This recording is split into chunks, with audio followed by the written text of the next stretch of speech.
It seems like every few years or so, some white man decides he wants to do this cleansing. Now, she is absolutely correct.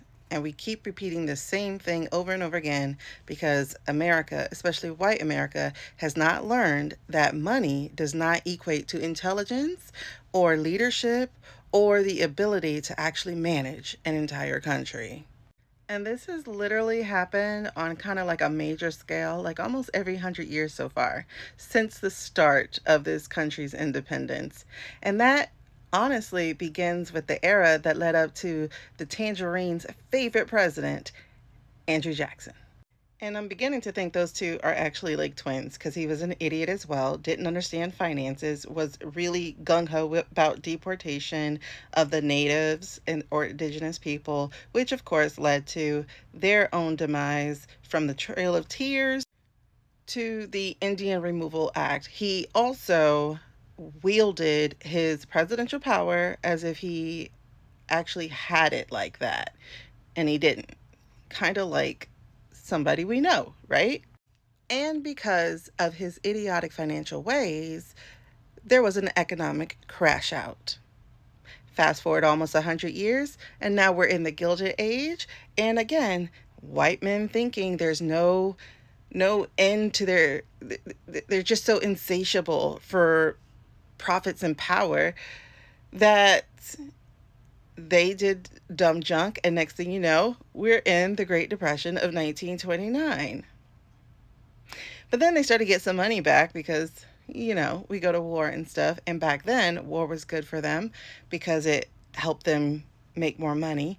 And we actually sped it up a little bit because now we have television, radio, and shows like Lifestyles of the Rich and Famous, and we have these magazines that are just vapid and just staring at all the things that rich people have. And next thing you know, in the 80s, we have Reagan era. And Reagan, from then until, I would say then till now, because we're still dealing with the effects of that. However, then there was the tech boom.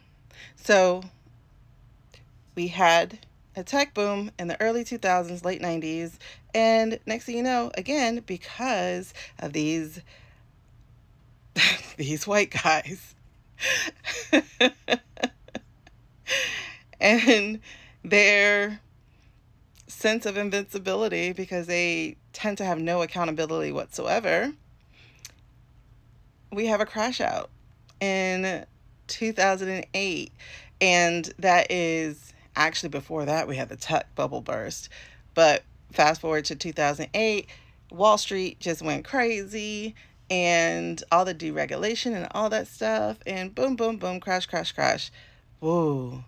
But y'all, they started getting their money back because of da, da, da, da, social media.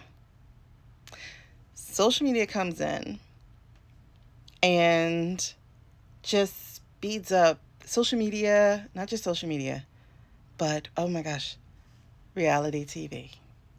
And all of a sudden, between Instagram and Real something, we're wanting this lifestyles of the rich and famous.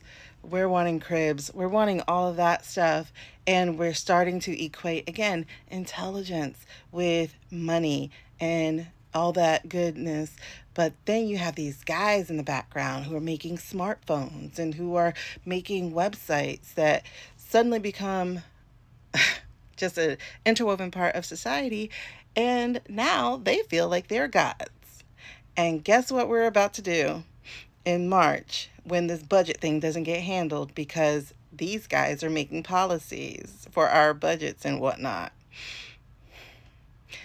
We're about to have another financial crash out. So, y'all, that's what it takes to get rid of them. Their stupidity leads to our struggle each and every time. So, is it just their stupidity or is it also ours?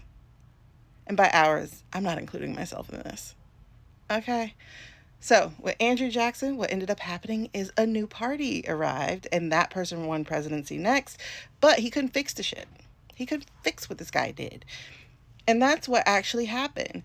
This orange dude ran up our debt ceiling so high that 46 had to try his best with his administration, which, by the way, was still that guy's administration, because y'all don't show up. Because y'all don't show up to these elections, which are necessary. The midterm, the general, all of them. Okay. Anyway, that guy couldn't fix it. He tried, and we were still dealing with it because we also had to deal with the fallout of a presidential faux pas in not keeping 1 million people alive during a pandemic. We had to deal with that, right? So we have, thanks to our technology and our lack of actual education, because no one's teaching real history, no one's teaching real cause and effect, no one's teaching accountability, no one is teaching critical thinking, and what people are teaching is hate and a religion that is not even following the principles of the leader. You can't call yourself a Christian if you're not going to follow Christ.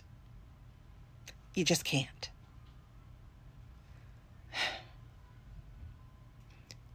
So, what ends up happening is it's not going to be every 100 years anymore. We're speeding up. It's like from one generation to the next. Y'all keep forgetting.